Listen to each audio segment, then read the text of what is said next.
लोग शुरू करते हैं जेनेटिक्स का नेक्स्ट टॉपिक। मैंने आपको पिछले लेक्चर में जेनेटिक्स में मेंडल साहब के लॉ के बारे में बताया था और हम लोगों ने बात किया था लॉ ऑफ डोमिनेंस और लॉ ऑफ सेग्रीगेशन के बारे में।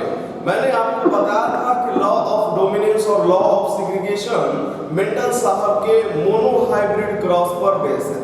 आज का जो हमारा टॉपिक है लॉ ऑफ इंडिपेंडेंट असॉर्टमेंट, ये मेंडल साहब के डाई हाइब्रिड क्रॉस पर बेस है। मेंडल साहब ने जब अपने डाई हाइब्रिड क्रॉस कराया तो डाई हाइब्रिड क्रॉस के F2 जनरेशन को उन्होंने ऑब्जर्व करके कुछ पोस्टुलेट्स और हाइपोथेसिस दिए, उसी को कार्ल कॉरिन साहब ने लॉ का नाम दिया। तो मैं सबसे पहले आपको बता दूं कि उन्होंने क्या ऑब्जर्व किया। वैसे तो पिछले लेक्चर में जब हम लोग डाई हाइब्रिड क्रॉस डिस्कस किए थे तो वहां हम लोगों ने ऑब्जर्वेशन देखा था। मेंडल साहब अपने डाई हाइब्रिड क्रॉस में क्या दिए थे? दो कैरेक्टर, एक सीड का शेप, दूसरा सीड का कलर, और उन्होंने पैरेंट लिया प्योर ब्रीड राउंड येलो का और प्योर ब्रीड व्रिंकल्ड ग्रीन का। उनके डाई हाइब्रिड में दो कैरेक्टर थे, राउंड येलो एक पैरेंट का और एक पैरेंट का व्रिंकल्ड ग्रीन।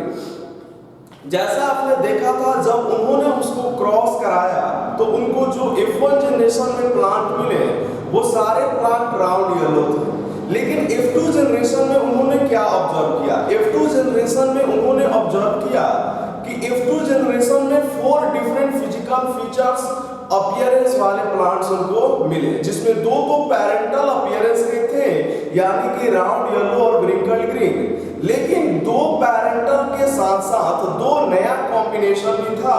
और वो नई कॉम्बिनेशन क्या थी? राउंड ग्रीन और व्रिंकल्ड येलो। पैरेंट उन्होंने क्या लिया था?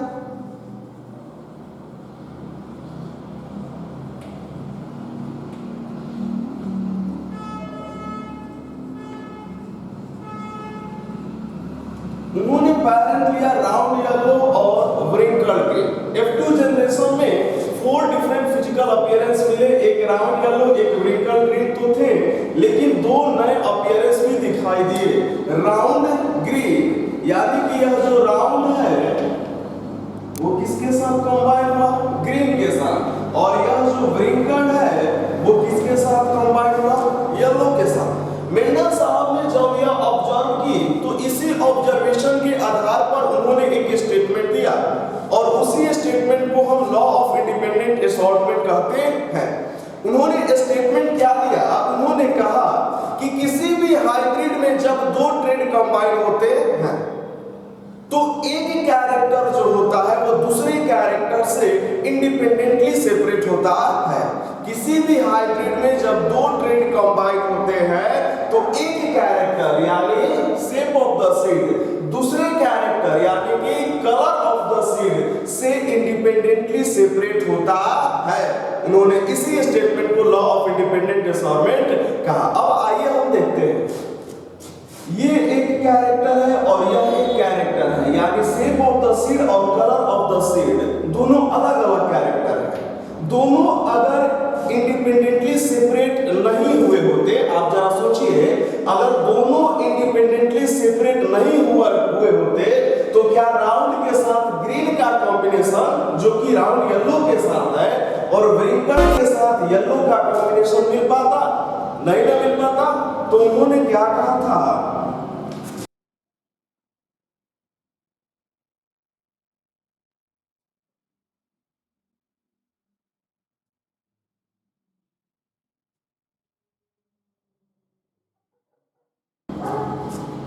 ये लॉ ऑफ इंडिपेंडेंट असॉर्टमेंट का क्या हुआ?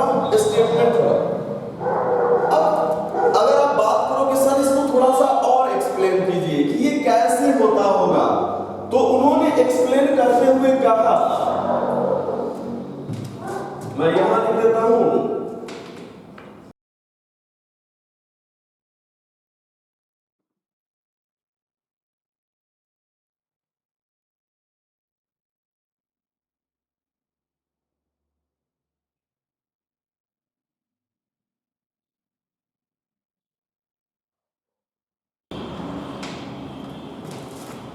उन्होंने अपने इस स्टेटमेंट को एक्सप्लेन इस रूप से किया। उन्होंने कहा कि जो 4 एलिल्स हैं वो गैमेट फॉर्मेशन के दौरान इंडिपेंडेंटली सेपरेट हो जाते हैं। और जब दोनों पेरेंट का गैमेट इंटरमिक्स होता है तो वो 4 different independently separated allele randomly mix करते हैं, और उनके रैंडमली मिक्स होने के कारण ही कुछ पैरेंटल कैरेक्टर तो कुछ नए कॉम्बिनेशन प्राप्त होते हैं। ये है आपका लॉ ऑफ इंडिपेंडेंट असॉर्टमेंट। जैसा कि मैंने आपको बताया था कि मेंडल साहब का जो लॉ ऑफ सेग्रीगेशन है वही एक यूनिवर्सल लॉ है, क्योंकि उसका कोई एक्सेप्शन नहीं है। नहीं तो लॉ ऑफ डोमिनेंस के भी एक्सेप्शन है और लॉ ऑफ इंडिपेंडेंट असॉर्टमेंट के भी एक्सेप्शन है। अब आप हमसे पूछोगे कि sir law of independent assortment का क्या एक्सेप्शन है? तो लॉ ऑफ इंडिपेंडेंट असॉर्टमेंट का एक्सेप्शन लिंकेज है, जिसके बारे में हम 2-3 लेक्चर आगे डिस्कस करेंगे। उसके बाद अब मेंडल साहब के यह 3 लॉ आप समझ गए। मेंडल साहब के लॉ के एक्सेप्शंस भी हैं, जैसा कि हम लोग शुरू से ही बात कर रहे हैं। लेकिन मैंने क्लास को शुरू करने से पहले जेनेटिक्स को 3 भाग में बांटा था। प्री मेंडेलियन फेज यानी कि जो मेंडल से पहले हुआ, मेंडेलियन फेज यानी कि जो मेंडल साहब ने किया, और पोस्ट मेंडेलियन फेज यानी जो मेंडल साहब के बाद हुआ। ये जो मेंडल साहब के लॉ के जो एक्सेप्शन है, इनको आप exception of Mendel's law, exception of Mendelian कह सकते हो, या चूंकि ये सारे एक्सेप्शन मेंडल साहब के बाद वाले समय में डिस्कवर्ड हुआ है, इसलिए इनके सारे एक्सेप्शंस को आप पोस्ट मेंडेलियन डेविएशन भी कह सकते हो। तो जो सबसे पहला एक्सेप्शन है वो है इनकम्प्लीट डोमिनेंस।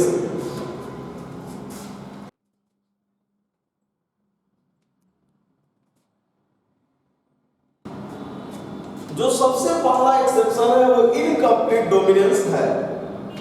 इनकम्प्लीट डोमिनेंस किस लॉ का एक्सेप्शन है? तो लॉ ऑफ डोमिनेंस का। और इनकम्प्लीट डोमिनेंस को डिस्कवर्ड किए थे कार्ल कॉरिन साहब ने।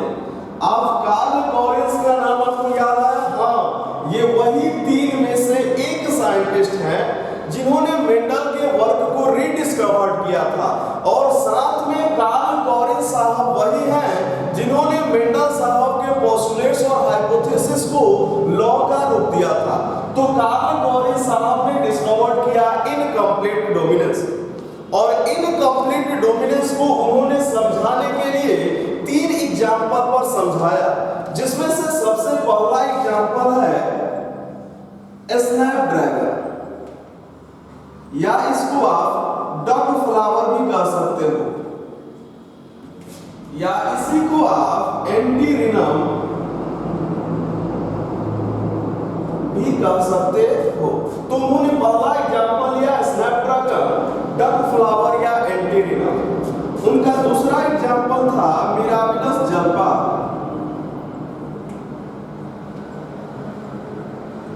और ये 2 प्लांट थे। उन्होंने तीसरा एग्जाम्पल एक बर्ड को भी लिया था, उनको हम बाद में देखेंगे। तो उन्होंने किया क्या कि इन्होंने इनके फ्लावर पर एक्सपेरिमेंट किए, और इनके रेड फ्लावर और व्हाइट फ्लावर वाले प्लांट को लिया।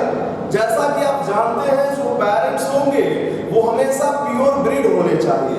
तो इन्होंने क्या लिया, pure breed red flower and pure breed white flower.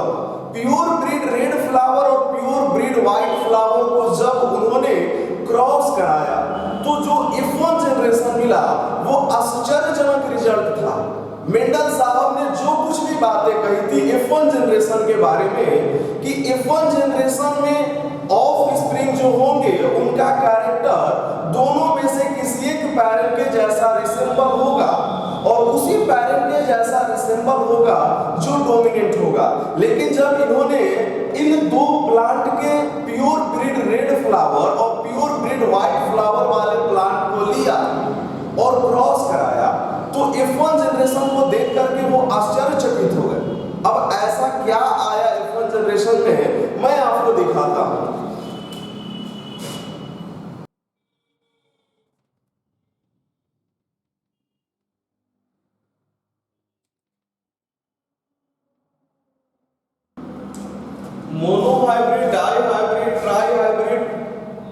आपने क्रॉस कराए कि यह अब आप समझ गए होंगे कि क्रॉस हम कराते कैसे हैं।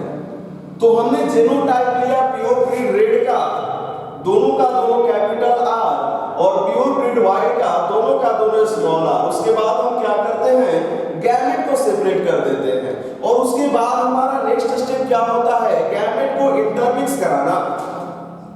एक पैरेंट के गैमेट को इस साइड और दूसरे पैरेंट के गैमेट को इस साइड लिख देते हैं। उसके बाद हम क्रॉस कराते हैं।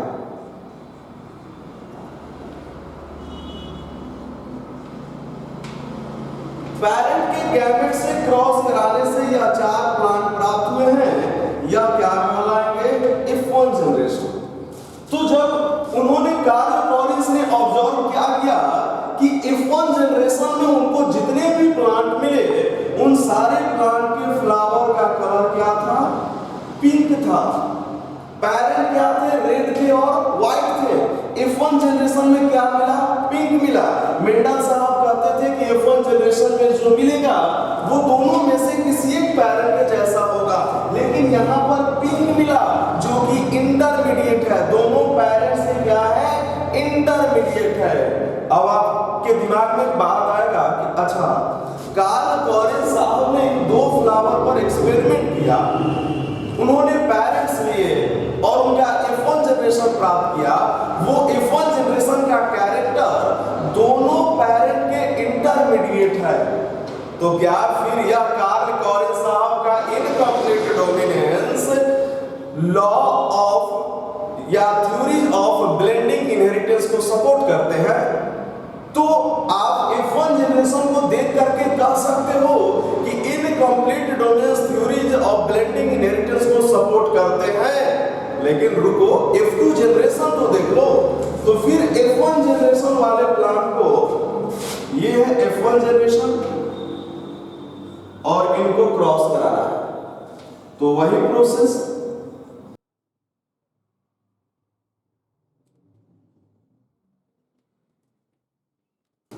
ये क्या मिला, F1 जनरेशन को क्रॉस कराए, गैमेट को इंटरमिक्स कराए, तो क्या मिला, F2 जनरेशन। F2 जनरेशन में उनको एक प्लांट रेड मिला, 2 प्लांट पिंक मिला और एक प्लांट व्हाइट मिला। अब आप क्या कहोगे, F2 जनरेशन के रिजल्ट को देख करके आप क्या कहोगे कि क्या थ्योरीज ऑफ ब्लेंडिंग इनहेरिटेंस को ये सपोर्ट करते हैं? तो नहीं, क्योंकि थ्योरीज ऑफ ब्लेंडिंग इनहेरिटेंस में उन साइंटिस्टों के अनुसार पेरेंट्स का कैरेक्टर मिक्स होकर के जब ऑफ स्प्रिंग में ट्रांसफर हो गया तो दोबारा से पेरेंटल कैरेक्टर नहीं मिलेंगे। लेकिन यहाँ पर F1 जनरेशन में फ्लावर का कलर पिंक मिला जो कि दोनों पेरेंट का इंटरमीडिएट है, लेकिन F2 जनरेशन में दोबारा से पेरेंटल कैरेक्टर दिखाई दे। इसका मतलब क्या है, ये थ्योरीज ऑफ ब्लेंडिंग इनहेरिटेंस को सपोर्ट नहीं करता।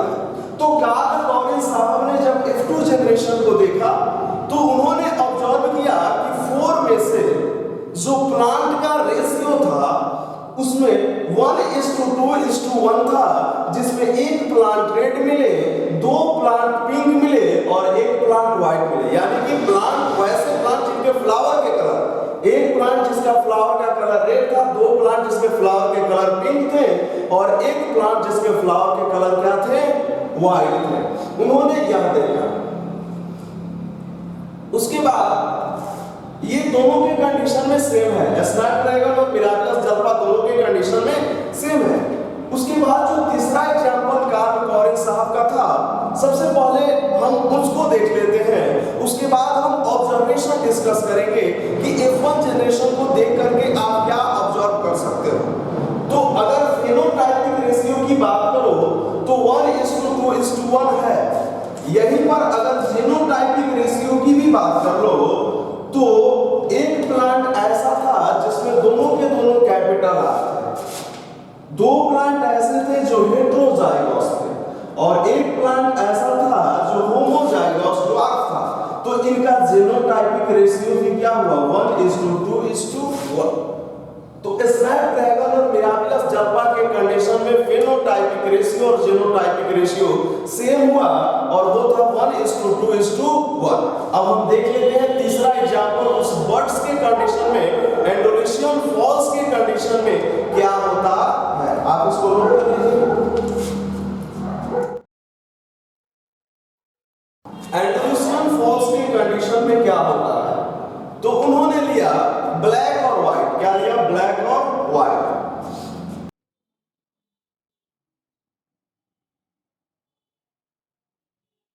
प्योर ब्रीड ब्लैक को उन्होंने क्रॉस कराया या ब्रीड कराया प्योर ब्रीड ऑफ व्हाइट को, और पैरेंट का जीनोटाइप क्या होगा? दोनों के दोनों कैपिटल बी और दोनों के दोनों स्मॉल बी। उसके बाद हम क्या करते हैं? गैमेट को सेपरेट करते हैं।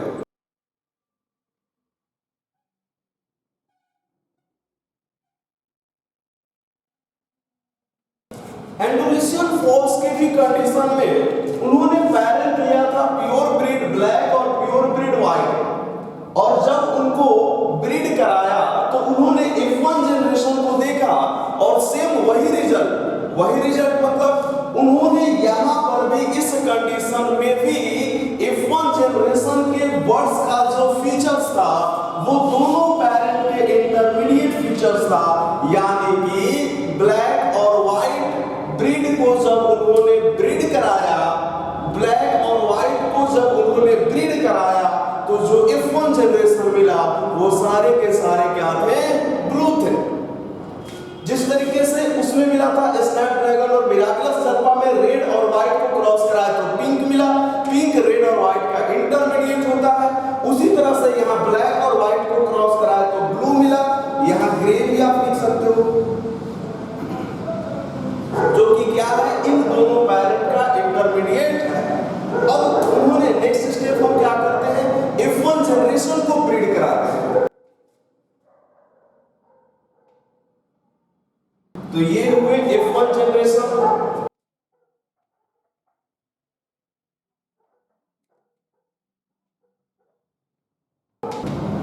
उन्होंने F2 जनरेशन में क्या देखा? उन्होंने F2 जनरेशन में देखा कि एक बर्ड्स जो था उसका कलर ब्लैक, दो ऐसे हुए जिनका कलर ब्लू, और एक ऐसा हुआ जिसका कलर क्या हुआ? व्हाइट।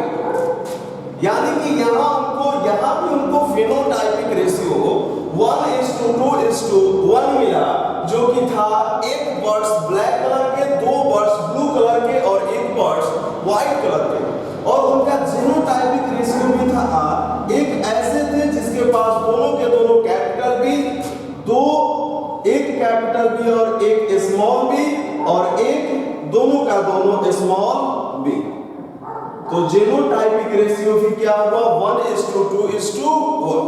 इस तरीके से उन्होंने 3 एग्जांपल्स लेकर के उन्होंने एक्सपेरिमेंट किया। अब मैं आपको बताऊंगा कि इन 3 एग्जांपल पर क्या-क्या ऑब्जर्वेशन प्राप्त हुए, यानी कि इनकम्प्लीट डोमिनेंस का ऑब्जर्वेशन क्या-क्या है। पहले आप इसको नोट कर लीजिए।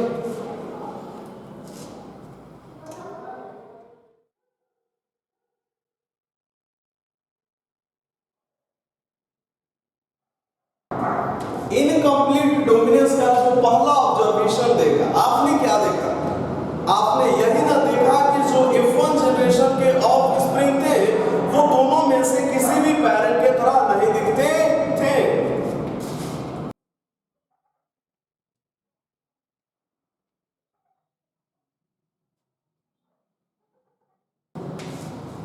आपने दूसरा ऑब्जर्वेशन क्या देखा था? दोनों ही कंडीशन में, दोनों में इसलिए कह रहा हूं क्योंकि इन दोनों को एक साथ और एंडोलिशियन फॉल्स को एक साथ, ये प्लांट है और वो क्या है? बर्ड्स है। दोनों ही कंडीशन में आपने देखा कि F1 जनरेशन के जो ऑफस्प्रिंग थे वो दोनों ही पैरेंट के इंटरमीडिएट कैरेक्टर वाले थे।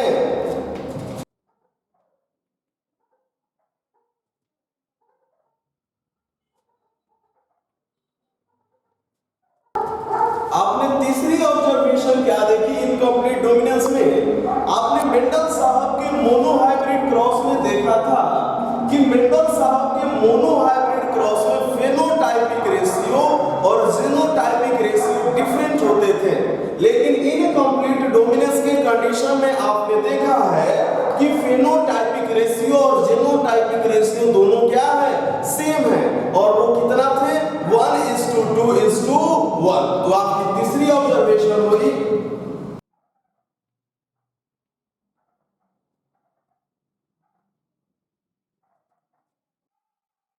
चौथा ऑब्जर्वेशन आपने क्या देखा, चौथा आपने देखा कि मेंडल साहब के मोनोहाइब्रिड क्रॉस का फेनोटाइपिक रेशियो कितना था, 3:1, लेकिन इनकम्प्लीट डोमिनेंस का फेनोटाइपिक रेशियो कितना है, 1:2:1।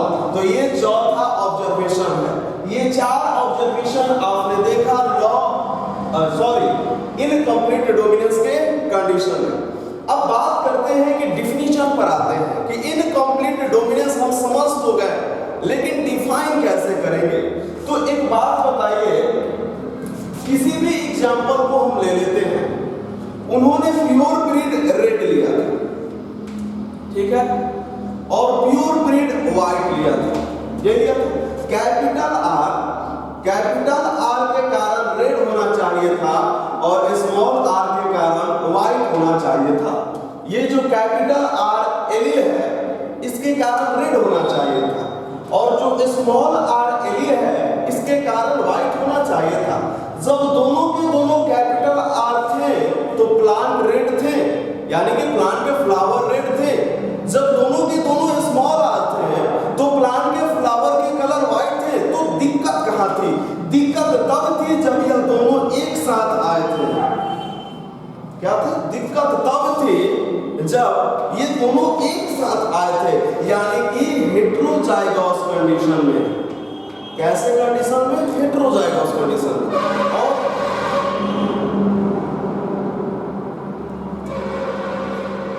और जब यह साथ आए थे तो दिक्कत क्या हुआ था, दिक्कत यह हुआ था कि दोनों में से किसी ने एक दूसरे पर अपना डोमिनेंस शो नहीं कर पाया। इसलिए जब दोनों एक साथ आए तो दोनों अपने अपने कैरेक्टर का एक इंटरमीडिएट फिजिकल अपीयरेंस, एक इंटरमीडिएट फेनोटाइप शो किए। अब जो मैंने अभी बताया इसको लिटरेचर में लिखा है।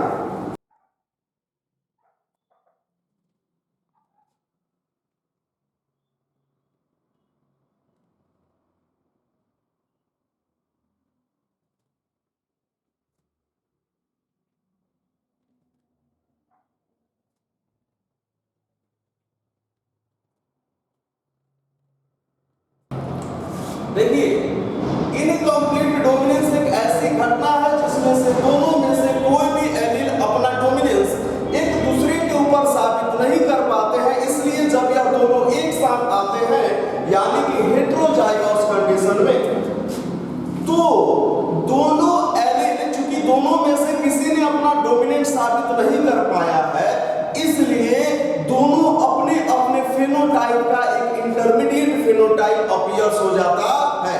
दोनों के फेनोटाइप का इंटरमीडिएट फेनोटाइप अपीयर्स हो जाता है। आपने देखा कि दोनों के दोनों कैपिटल आर थे तो फ्लावर का कलर रेड था, दोनों के दोनों स्मॉल आर थे तो फ्लावर का कलर व्हाइट था। यहाँ कोई दिक्कत नहीं है, लेकिन जब यह साथ में आए हेटेरोजाइगस कंडीशन में तो दोनों में से किसी ने अपना डोमिनेंट साबित नहीं कर पाया। इसलिए जो दोनों एलील्स के फेनोटाइप थे उसका एक इंटरमीडिएट फेनोटाइप से सामने आया, दैट इज पिंक।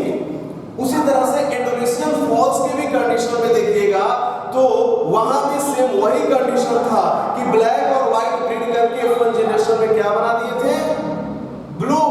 या जब कभी भी कैपिटल बी और स्मॉल बी हेटेरोजाइगस कंडीशन में थे तो ना ही कैपिटल बी ने डोमिनेंट साबित कर पाया और ना ही स्मॉल बी, इसलिए हेटेरोजाइगस कंडीशन में इसकी कैरेक्टर कैसी हो गई, ब्लू। और इसी को हम क्या कहते हैं, इनकम्प्लीट डोमिनेंस। नोट कर लीजिए।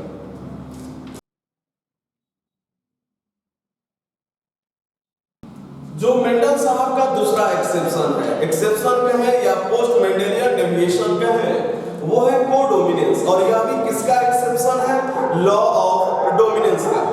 तो कोडोमिनेंस क्या होता है, इसको समझने के लिए हम एक बेसिक सा एग्जांपल लेते हैं। ब्लैक और व्हाइट को, यहाँ ब्लैक कलर और व्हाइट कलर को जब ब्रीड कराया गया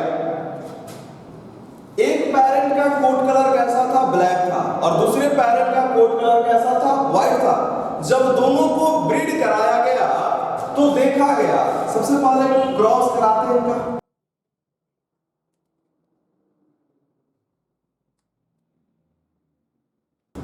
यही होगा। देखा क्या गया कि जब ब्लैक कलर और white colour, black coat colour और व्हाइट कोट कलर वाले दो पेरेंट को जब क्रॉस में दो पेरेंट के बीच में जब ब्रीडिंग कराया गया तो जो ऑफ स्प्रिंग था उसके कोट के कलर में दोनों ही कलर प्रेजेंट थे, ब्लैक और व्हाइट, दोनों कलर प्रेजेंट थे, ब्लैक और व्हाइट दोनों का मतलब क्या, एक के पास ब्लैक है दूसरे के पास व्हाइट है, लेकिन इनके ब्रीडिंग से जो ऑफ स्प्रिंग प्रोड्यूस हुआ उस ऑफ स्प्रिंग के पास दोनों कलर है, ब्लैक और व्हाइट दोनों है। यानी कि जब यह जेनोटाइप हुआ तो दोनों का कैरेक्टर अपीयर हुआ।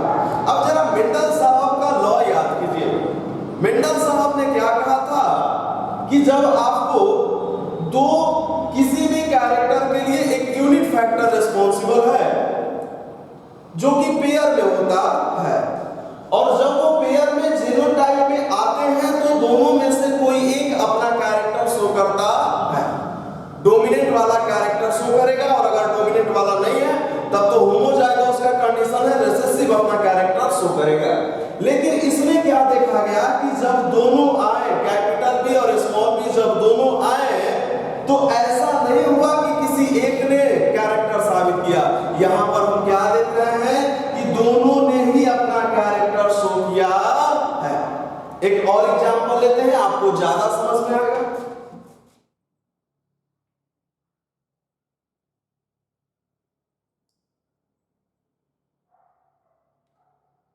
ब्लड ग्रुप इन वुमेन, आप 10th क्लास में भी इसके बारे में कुछ पढ़े होंगे, ब्लड ग्रुप के बारे में, और आप 10th क्लास से ही जानते होंगे कि एबीओ ब्लड ग्रुप सिस्टम के अनुसार वुमेन का ब्लड ग्रुप 4 टाइप्स का होता है, blood group A, blood group B, blood group AB और ब्लड ग्रुप ओ। इतना आप 10th क्लास में जानते होंगे।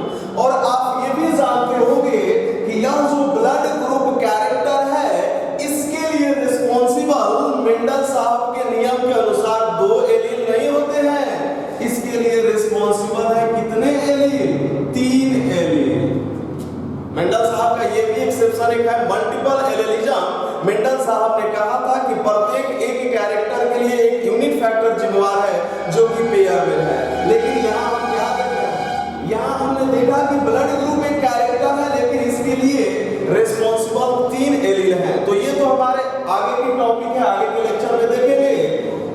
तो 4 different types of blood group है और इसके लिए 3 डिफरेंट एलील हैं। अब होता क्या है कि अगर किसी इंडिविजुअल का जीनोटाइप यह हो या ये हो तो उसका ब्लड ग्रुप ए होता है। क्या होता है? ए होता है। आई और आई ये तो होमोजाइगस कंडीशन है, आई और आईओ हेटेरोजाइगस कंडीशन है, ब्लड ग्रुप क्या होता है? ए होता है। ए और बी दोनों यानी कि आई और आई बी दोनों आईओ के ऊपर डोमिनेट होते हैं। उसी तरह से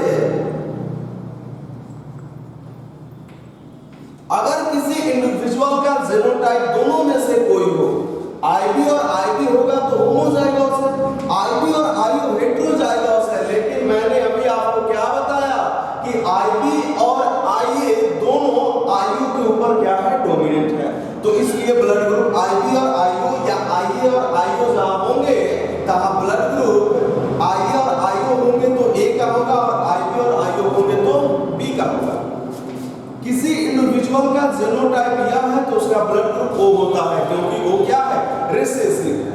लेकिन किसी इंडिविजुअल के पास अगर दोनों एलील हैं यानी कि आई और आईबी दोनों एलील हैं तो मेंडल साहब के हिसाब से दोनों में से कोई एक अपना कैरेक्टर शो करेगा और वही कैरेक्टर शो करेगा जो डोमिनेंट होगा। लेकिन अगर आई और आईबी दोनों एलील हैं तो उस इंडिविजुअल का ब्लड ग्रुप होता है AB, यानी कि आई और आईबी दोनों एक साथ है तो आई ने भी अपना कैरेक्टर शो किया और आईबी ने भी अपना कैरेक्टर शो किया, दोनों ने अपना कैरेक्टर शो किया। जबकि मेंडल साहब कहते हैं कि कोई एक कैरेक्टर शो करता है। इसी वजह से ये वी मेंडल साहब के लॉ का क्या है, एक्सेप्शन है। अब कोडोमिनेंस की अगर डिफिनीशन की बात करोगे तो मैं जरा लिखता हूं,